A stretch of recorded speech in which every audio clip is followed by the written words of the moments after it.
15th century की एक किताब है जिसका नाम है निमतनामा, जो कि एक पर्शियन लैंग्वेज में लिखी गई है, जिसका मतलब होता है द बुक ऑफ डिलाइट्स। इस किताब में अनेक प्रकार के समोसे का वर्णन किया गया है जो कि खिलजीज के द्वारा बहुत पसंद किया जाता था। पर सबसे इंटरेस्टिंग बात यह है, इस किताब में जितने भी समोसे का वर्णन किया गया है उनमें से किसी में भी पोटैटो को नहीं भरा जाता था, उसकी जगह पे मीट या कोई और चीज भरी जाती। तो ऐसा क्यों था? ऐसा इसलिए था क्योंकि 15th सेंचुरी में आलू इंडिया में आ ही नहीं। सो अब सवाल ये उठता है कि actually how did potato came into India and who bring it to India and why they bring it to India. तो चलिए स्टार्ट करते हैं इस वीडियो को और जानते हैं कि आखिरकार क्या स्टोरी है पोटैटो की और ये भारत में कैसे आया।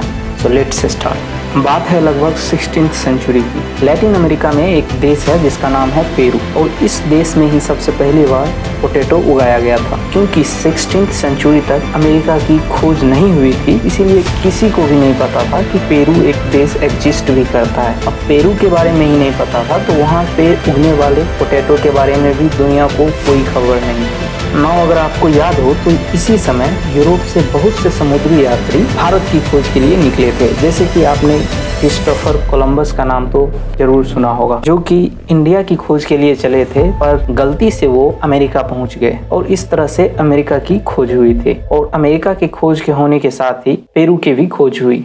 और जब ये यूरोपियन ट्रेडर्स वहां पे पहुंचे तो वहां के इंडिजीनियस लोगों के साथ इनका व्यापार शुरू हुआ। और क्योंकि उस समय दुनिया में कोई इंटरनेशनल करेंसी नहीं थी तो इनका व्यापार सिर्फ एक्सचेंज की तरह ही होता था, और इसी एक्सचेंज का नाम दिया गया कोलंबियन एक्सचेंज। और इसी एक्सचेंज में पोटैटो अमेरिका से यूरोप आया। अब फिर से सवाल ये उठता है, ठीक है पोटैटो आ तो गया यूरोप, पर ऐसा क्या खास था इस पोटैटो में कि बाकी सब सामग्रियों के कंपैरिजन में पोटैटो का इतना ज्यादा महत्व था। अगर हम उस समय के यूरोप की स्थिति को देखें तो वहाँ पे फूड से रिलेटेड 3 मेजर प्रॉब्लम्स। पहला द ड्राउट एंड फेमाइन, यानी कि फसल अच्छे से नहीं हो पाती थी जिसके कारण भूखमरी की स्थिति बनी रहती थी। दूसरा वेदर इम्बैलेंसेस, यानी कि मौसम के कारण फसल अच्छा नहीं हो पाता था। एंड तीसरा कि जो लोग फूड उगा भी लेते थे उस फूड की न्यूट्रिशनल क्वालिटी उतनी नहीं होती थी। और इन सभी कारणों के कारण एक अच्छे और हेल्दी फूड की कीमत मार्केट में बहुत हाई होती थी और वो इतना एक्सपेंसिव होता था कि एक कॉमन पीपल के लिए वो अफोर्ड कर पाना बहुत मुश्किल होता था। और क्योंकि आलू को उगाना बहुत आसान होता है और वेदर का इस पे बहुत ज़्यादा इफेक्ट नहीं होता है बाकी क्रॉप के कंपैरिजन में, और न्यूट्रिशनल वैल्यू भी इसका बहुत हाई होता है, जिसके कारण इस पोटैटो को एक नए क्रॉप की तरह चुना गया। 19वीं सदी आते आते तक वहाँ के जो गवर्नमेंट और जो इंटेलेक्चुअल लोग थे उनको ये समझ आ चुका था कि अगर उन्हें अपने देश को एक पावरफुल कंट्री बनाना है तो उन्हें 3 चीजों का ध्यान रखना पड़ेगा। उन्हें जरूरत है एक ऐसे पॉपुलेशन की जो कि स्ट्रॉन्ग हो और फैक्ट्री में काम कर सके। दूसरा वो एक्टिव पॉपुलेशन होना चाहिए, और इन दोनों के लिए हाई न्यूट्रिशनल फूड की ज़रूरत होती है, और वो फूड अनइंटरप्टेड होना चाहिए और मार्केट में हमेशा अवेलेबल होना चाहिए, और उसकी प्राइस इतनी हो कि कोई भी आदमी उसे अफोर्ड कर सके। तो ऐसे फूड की तलाश थी, इसीलिए पोटैटो को एक न्यू सोर्स ऑफ एनर्जी की तरह ट्रीट किया गया और इसे कुछ हद तक प्रोमोट भी किया गया। यहाँ तक कि ये भी कहा जाता है कि यूरोप में जो इंडस्ट्रियल रिवॉल्यूशन स्टार्ट हुआ था, अगर पोटैटो नहीं होता तो हो सकता है ये थोड़ा लेट से स्टार्ट होता, क्योंकि पोटैटो एक तरह से बूस्ट कर दिया था इस होल रिवॉल्यूशन को। क्योंकि नाउ अगर पॉपुलेशन हेल्दी है और वो फूड अफोर्ड कर सकती है तो वो एक मेजर सेक्शन ऑफ पीपल जो है वो और सिर्फ एक सिग्निफिकेंट पॉपुलेशन जो है वो फूड प्रोवाइड कर सकती है होल पॉपुलेशन को। तो बाकी पॉपुलेशन को खेती करने की जरूरत नहीं है, वो फैक्ट्री में जाके काम कर सकती है, क्योंकि कुछ लोग हैं जो उनके लिए फूड ग्रो कर रहे हैं और उन्हें चीप प्राइस पे, अफोर्डेबल प्राइस पे मार्केट में अवेलेबल है, जिसके कारण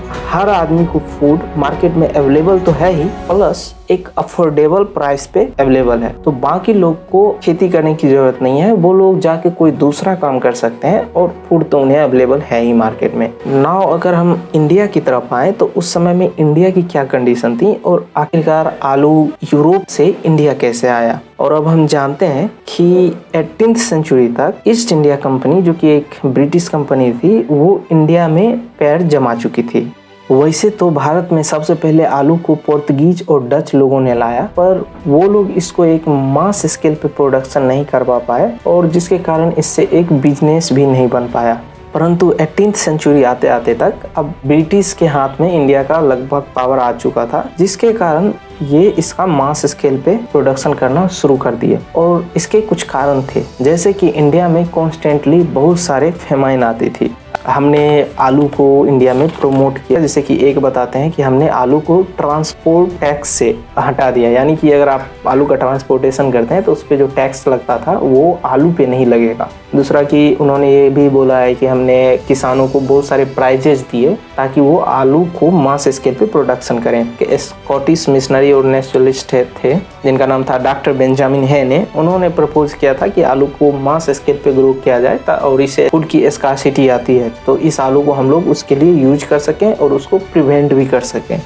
और 1820 में जो एक agricultural and horticulture society of India को बनाया गया, जो कि वेस्ट बंगाल में था, ऐसा कहा जाता है कि उन्होंने एक कॉन्टेस्ट रखा था किसानों के लिए कि अगर सबसे बेहतर आलू उगाएंगे, यानी जिसका क्रॉप सबसे बेस्ट होगा, उनको 40 रुपये का प्राइज और मेडल दिया जाएगा। और सबसे इम्पोर्टेंट बात यह है कि अगर उन्होंने इतना सोचा कि इंडिया में फूड की इतनी ज़्यादा स्कार्सिटी है और इसके लिए कुछ किया जाना चाहिए, तो भी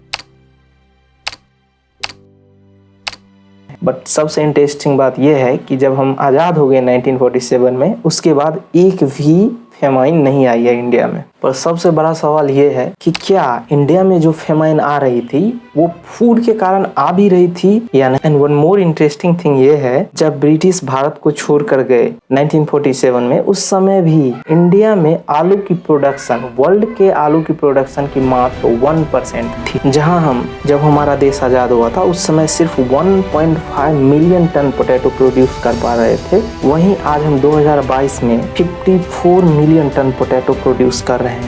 और ये हो पाया हमारे गवर्नमेंट की सपोर्ट से और हमारे साइंटिस्ट के हार्ड वर्क के कारण। दरअसल बात यह है कि जब हमारा देश आज़ाद हुआ तो उस समय देश में फूड की स्कार्सिटी थी, आलू की मास प्रोडक्शन करनी बहुत ज़रूरी थी और साइंटिस्ट ने बहुत से ऐसे मेथड्स यूज किए जिससे कि पोटैटो की प्रोडक्शन को इम्प्रूव किया जा सके, पर वो उतना ज़्यादा सक्सेसफुल नहीं हो पाया। दरअसल बात ये थी कि जो वेराइटीज़ ऑफ पोटैटो ब्रिटिश लेकर आए थे इंडिया में, वो पोटैटो यूरोप के लिए तो सुटेबल थी, पर इंडिया के क्लाइमेट के अनुसार वो सुटेबल नहीं थे। और साइंटिस्ट जो कि इसकी प्रोडक्शन को इंक्रीज करने के लिए काम कर रहे थे, उन्हें लग चुका था कि अगर इंडिया में पोटैटो को मास स्केल पे प्रोडक्शन करना है, इसकी प्रोडक्टिविटी को इंक्रीज करना है, तो हमारे लिए एक स्पेसिफिक वैरायटी ऑफ पोटैटो होनी चाहिए। और इस वैरायटी ऑफ पोटैटो को बनाने के लिए एक अलग संस्था बनानी चाहिए इंडिया में, जो कि इसके रिसर्च और डेवलपमेंट पे काम करे।